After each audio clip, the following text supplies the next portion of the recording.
Hey guys, good morning from Salugara. ভাই আর শুভেন্দু গেছে বাজারে, আর আমি আজকে সমস্ত এই যে আমাদের ব্যাগগুলো প্যাকিং করছি। মানে ছড়িয়ে ছিটিয়ে পুরো ভর্তি, দেখতেই পাচ্ছ কি অবস্থা পুরো জায়গা জুড়ে।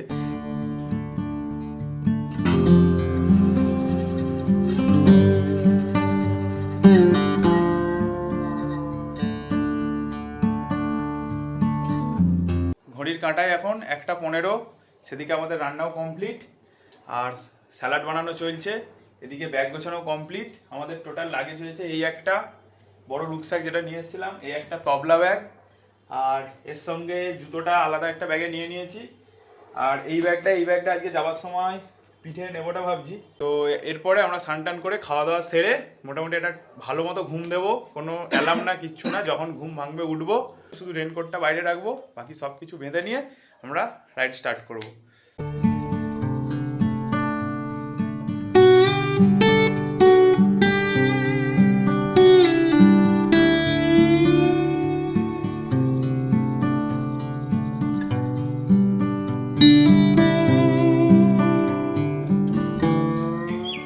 নমস্কার বন্ধুগণ, গুড ইভিনিং ফ্রম সালুগাড়া, অর্থাৎ শিলিগুড়ি থেকে 4 কিলোমিটার দূরে। আর এখন বাজে ঘড়ির কাঁটায় 5:52, অর্থাৎ 6টা বাজতে আর 8 মিনিট বাকি। তো এখন আমরা এখান থেকে কলকাতার উদ্দেশ্যে বেরোবো। আর গাড়িতে এখন আমাদের টোটাল কিলোমিটার হয়েছে 2826, অর্থাৎ 2826 কিলোমিটার। সো এখান থেকে আমাদের বাড়ির ডিস্টেন্স 616 কিলোমিটার দেখাচ্ছে, তবে এটা হচ্ছে কলকাতা হয়ে আমরা যাব বারুইপুর হয়ে। বারুইপুর থেকে এটা ওই 655 কিলোমিটার রাস্তা। আর এই ব্যাগটা আজকেও কোলে নিয়ে বসতে হবে। আর ওই ছাতাটা বড়, ওকে কোথাও বাঁধা যাবে না। আর সত্যি বলতে এখানে কদিন যা ভালোভাবে কাটালাম, শুভেন্দুকে ছেড়ে যেতেও খারাপ লাগছে, কিন্তু কিছু করার নেই, যে যার জায়গায় ফিরতে হবে। শুভেন্দু নেক্সট উইকে আসছে, আবার দেখা হবে। আর তো চলো যেতে যেতে মোটো ব্লগিং সেট আপে কথা হচ্ছে। সো লং রাইডে গেলে দুটো জিনিস অবশ্যই, লোকেশানটা একটু শেয়ার করে রাখা উচিত কাউকে না কাউকে। তো আমি এখানে শুভেন্দুকে লোকেশানটা শেয়ার করব। সো চলো এবার যাওয়া যাক। জয় বজরংবলী।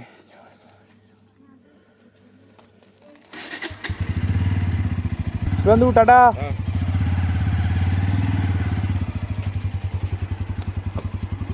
আসছি, টাটা। অসুবিধা হলে বলিস। হ্যাঁ ভাই, আগের দিন আমরা বেরিয়েছিলাম 4টের দিকে, আজকে বেরোলাম পুরো 2 ঘন্টা লেটে। অর্থাৎ কালকে এক্সপেক্টেড যে আমাদের কলকাতা ঢুকতে 8টা বাজবে সকাল। আর এই রোডটায় সন্ধ্যের দিকে প্রচুর জ্যাম হয়, আজকেও তার ব্যতিক্রম নয়। আমরা আরও আগে বেরিয়ে গেলে ভালো হতো। এখানটা পুরো রেড দেখাচ্ছে ম্যাপে, তো লেটও হয়েছে আজকে বেরোতে আমাদের।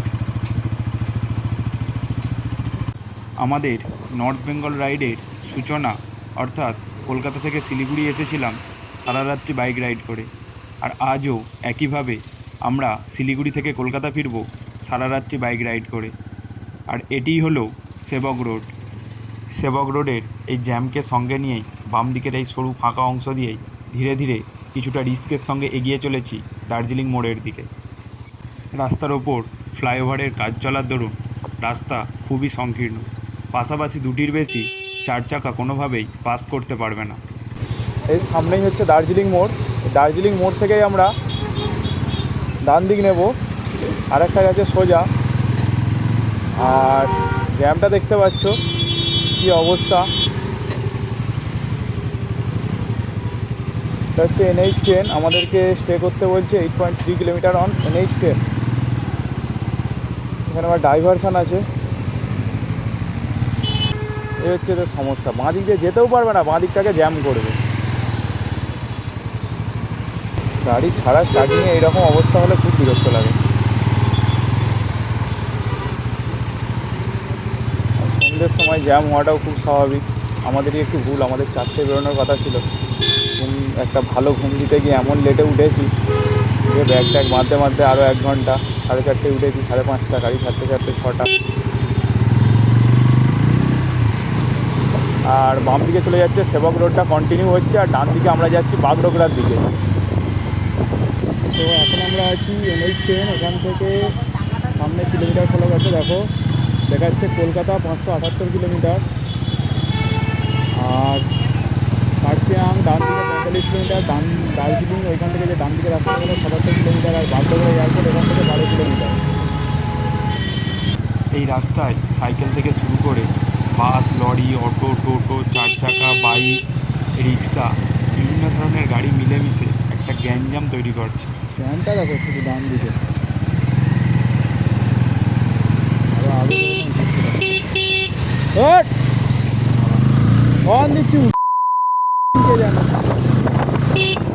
বাগডোগরা যাওয়ার পথে এই রাস্তায় ডান দিক দিয়ে ওভারটেক করাটা একটু চাপের, কারণ বেশিরভাগ চার চাকাগুলি ডান দিক চেপে যাচ্ছে, আর তার উপরে ডান দিকে ব্যারিকেড এবং তেলের ট্যাঙ্কি বসানো।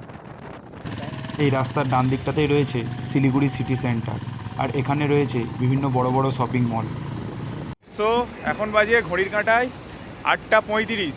আমরা এসে দাঁড়িয়েছি সূর্যপুর টোল প্লাজা, আর মোটামুটি আমি 45 কিলোমিটারের মতো চালিয়ে তারপর প্রথম শিলিগুড়ি থেকে আসতে যে টোল প্লাজাটা পড়ে ওখানে আমি দাঁড়িয়ে পড়ি। তারপর ওখান থেকে ভাই চালানো স্টার্ট করে। ওখান থেকে ভাইয়ের মোটামুটি মিনিমাম স্পিড ছিল 85-85-র নিচে কাঁটা নামেইনি। রাস্তা একদম মাখনের মতো। আর কিষানগঞ্জের পরে আর কিষানগঞ্জের আগে দুটো জায়গাতে টপ স্পিড উঠেছিল 115, 115। আর তবে একটা জিনিস তোমাদেরকে বলে দিই, যখন টপ স্পিডে উঠবে লরির পেছনে যদি থাকো, লরির পেছনে বাতাসটার জন্য কিন্তু বাইক একটু এরম এরম নাচানাচি করবে, ঠিক আছে? ওই জায়গায় শক্ত করে হ্যান্ডেল ধরবে। আর ইঞ্জিনের এখন হিট টেস্ট করছে ভাই। আপাতত আজকে গাড়ি লোডও হয়েছে ভালো মতো। আসার দিনের থেকেও আজকে গাড়ি বেশি পেছনে লোড আছে, আমরা নিজেরাও বুঝতে পারছি। সেই জন্য গাড়ি যতবার রাখছি এখন ডবল স্ট্যান্ডে রাখছি। তো এখন বাজে ঘড়ির কাঁটায় 9টা। এখানে আমরা এই 9টা পর্যন্ত রিটার্ন করলাম। এবার আমরা গাড়ি আবার স্টার্ট করব। আর এরপরে টার্গেট আছে গাজলে গিয়ে দাঁড়ানোর। গাজল এখান থেকে মোটামুটি 105 কিলোমিটারের মতো, আর ওখানে গিয়ে ফুয়েল আপও করতে হবে। তো চলো আর দেরি না করে সামনে এগিয়ে যাওয়া যাক। তো এখন আমরা আছি গাজলের এই ইন্ডিয়ান অয়েলের পেট্রোল পাম্পে। আর আমরা ওই যে টোল থেকে লাস্ট গাড়ি স্টার্ট দিয়েছিলাম, একদম এখানে এসে দাঁড়ালাম। 102 কিলোমিটার রাইড করলাম একটানা। তার মধ্যে আমরা শুধু রায়গঞ্জ বাইপাস ফাঁকা পাইনি। রায়গঞ্জ বাইপাসটা না পাওয়ার জন্য ওইখানে ওই সরু রাস্তার ওপর দিয়ে দুদিক দিয়ে লরির জ্যামের জন্য ওখানটা স্পিড পুরো অ্যাভারেজ 20-25 ছিল। পুরো 1.5 ঘন্টার মধ্যে আমরা কভার করলাম 102 কিলোমিটার, মানে প্রায় 68 কিমি/আওয়ার। কত 103 টাকা 84, সেদিনও 103 টাকা 84 ভরেছিলাম।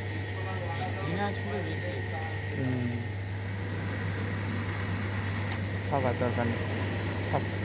হ্যাঁ হ্যাঁ থাক, আর ধরতে হবে না। আগে 66 আর এখন 1007। দাদা এই 1113 হচ্ছে, ঠিক আছে? 1113। আজকে তেল 103 টাকা 84। এই লাস্ট আমরা তেল ভরে নিলাম, একদম বাড়ি চলে যাবো। সো এই পেট্রোল পাম্পে, গাজলের এই পেট্রোল পাম্পে আমরা 40 মিনিট রিটার্ন করলাম। এবার আমরা আবার সামনের দিকে এগোতে থাকবো। এরপরে আমাদের টার্গেট এখান থেকে 105 থেকে 7 কিলোমিটার দূরে রঘুনাথগঞ্জ, তাই তো? একদম ফারাক্কা টারাক্কা ফেলে এগিয়ে যাব। সো এখন বাজে ঘড়ির কাঁটায় রাত্রি 12টা 5, আর আমরা এখন পার হচ্ছি ফারাক্কা। তো এই যে ফারাক্কা ব্রিজ, এখান থেকে স্টার্ট হচ্ছে। এই যে এই দিকটাতে দেখো, রাতের অন্ধকারে ফারাক্কা পার হচ্ছি। আর এই ডান দিকটা দিয়েই রেল লাইন। এই ব্রিজটাতে স্পিড লিমিট করা আছে 20 কিমি/আওয়ার। তো বলতে বলতেই ডান দিক দিয়ে ক্রস করছে একটি মেল ট্রেন। এখন আমাদেরকে ক্রস করছে ট্রেন নম্বর 12343 শিয়ালদহগামী দার্জিলিং মেল। সো আমরা এখন আছি রঘুনাথগঞ্জ থেকে 20 কিলোমিটার ব্যাকে, অর্থাৎ এখান থেকে রঘুনাথগঞ্জ আর 20 কিলোমিটার। আর আমরা জাস্ট একটুখানি দাঁড়িয়েছি হেলমেটের কাঁচগুলো পরিষ্কার করার জন্য। প্রচণ্ড পোকা পড়েছে, ঠিক আছে? আর সামনে আমরা কোথাও ডিনার করে নেব রঘুনাথগঞ্জের আশপাশেই।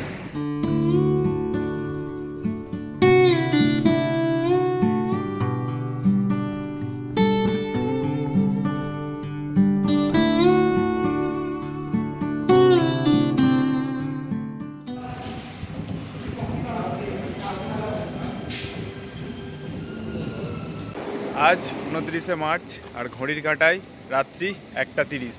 এখন আমরা আছি রতনপুর মিস্টার ইন্ডিয়ান ধাবা। তো এখানে আমরা রুটি তড়কা খেলাম।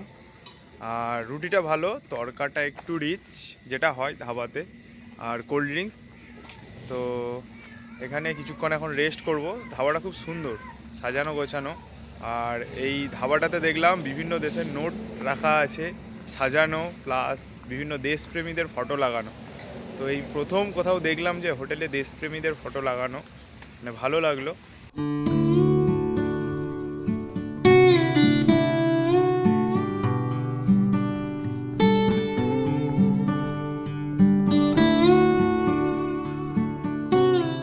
রাত্রি 2:10। এবার আমরা এখান থেকে আবার রাইড স্টার্ট করব। আর এখান থেকে আমাদের বাড়ির ডিস্টেন্স 257 কিলোমিটার। তো চলো সামনের দিকে যাওয়া যাক। এরপরে আমাদের টার্গেট একদম কৃষ্ণনগর। কৃষ্ণনগর এখান থেকে 19 কিলোমিটার। কৃষ্ণনগর গিয়ে দাঁড়ানোর ইচ্ছা আছে। গুগল ম্যাপে এই টাইমটা 8:30 দেখাচ্ছিল, 7:30 হয়ে গেছে। অ্যাভারেজলি গাড়ি 105 থেকে 110-এর মধ্যে ছুটে এসেছে। পুরো রাস্তাটা ভালো ছিল একদম, ওখান থেকে রানাঘাট পর্যন্ত। আমরা এখন চলে এসেছি রানাঘাট, আর আমাদের 103 কিলোমিটার বাকি। এরপর এখান থেকে ভাই রাইড করবে। ইঞ্জিন থেকে হেভি হিট উঠছে। ভোর গড়িয়ে সকাল হতে চলল। রাতের নিদ্রা শরীরকে ছুঁতে চলেছে, আর তাই তোমরা বুঝতে পারছো গলার স্বরে নিদ্রার ভাব। এখন আমরা আছি মা ফ্লাইওভার। যেহেতু মা ফ্লাইওভার খোলা পেয়েছি, তাই আমরা আর বারুইপুর হয়ে এক্সট্রা রাস্তায় ঘুরলাম না। আর এই ডান দিকেই হচ্ছে আইটিসি রয়্যাল বেঙ্গল, আর ওই যে দূরে ট্রাম্প টাওয়ার, আর এই সামনের বিল্ডিংটি সায়েন্স সিটি। এই চিড়িয়াখানার মোড় থেকে আমরা নিচ্ছি লেফট টার্ন, আর এই সোজা রাস্তা ধরে তোমরা চলে যেতে পারো সেকেন্ড ব্রিজ বা বিদ্যাসাগর সেতু। আর এই রাস্তার বাম দিকেই হলো তাজ বেঙ্গল হোটেল, এবং এর ঠিক অপোজিট সাইডেই অর্থাৎ ডান দিকেই আলিপুর চিড়িয়াখানা। এখন আমরা দক্ষিণ কলকাতা প্রবেশ করছি। এটিই হলো মাঝেরহাট ব্রিজ বা জয়হিন্দ সেতু, আর এই ডান দিকের এটিই হলো Majerhat metro station. Kolkata police area cross করে এখন আমরা প্রবেশ করছি বেঙ্গল পুলিশ এরিয়া, আর এটি হলো NH 117। এই জায়গাটির নাম পৈলান। আর এই NH 117 ধরেই তোমরা চলে যেতে পারো ডায়মন্ড হারবার বা বকখালি। আমাদের ট্রিপ এখানেই কমপ্লিট হলো, মনের মতো ট্রিপ। সময় 7:41, 29শে মার্চ। আর গাড়ির টোটাল কিলোমিটার হয়েছে 3467 কিলোমিটার। আর আমাদের 3টে কাঁটা তেল ছিল, আর এখন আরও 200 টাকার তেল নেওয়া হলো। আমাদের মোটামুটি গাড়িতে 500 টাকার মতো তেল ছিলই, তার সঙ্গে এখন আরও 200 টাকার তেল নেওয়া হলো। তো আমাদের এই 630 কিলোমিটারের জার্নি মোটামুটি 13 ঘন্টা 40 মিনিটে কমপ্লিট হয়ে গেল। আর আমতলায় মানে কলকাতায় ঢোকার পরে এত গরম বলার মতো নয়। আরও আগে হয়ে যেত। কলকাতার মধ্যে গাড়ির স্পিড রাখতে হচ্ছে কত, 40-এর মধ্যে। কলকাতা ঢুকলাম, তারপর থেকে স্পিড লিমিট 40। কোনোটাই কেস হবে, শুধু ফোনে আসবে টুংটাক। তো অনেক খুশি, সবটা পূরণ হলো। চলো, আর আমাদের সঙ্গে জুড়ে থাকার জন্য ধন্যবাদ। চাইলে চ্যানেলটাকে সাবস্ক্রাইব করতেও পারো, নাও পারো, সেটা তোমাদের ইচ্ছা। ভিডিওগুলো ভালো লাগলে লাইক করতে ভুলবে না।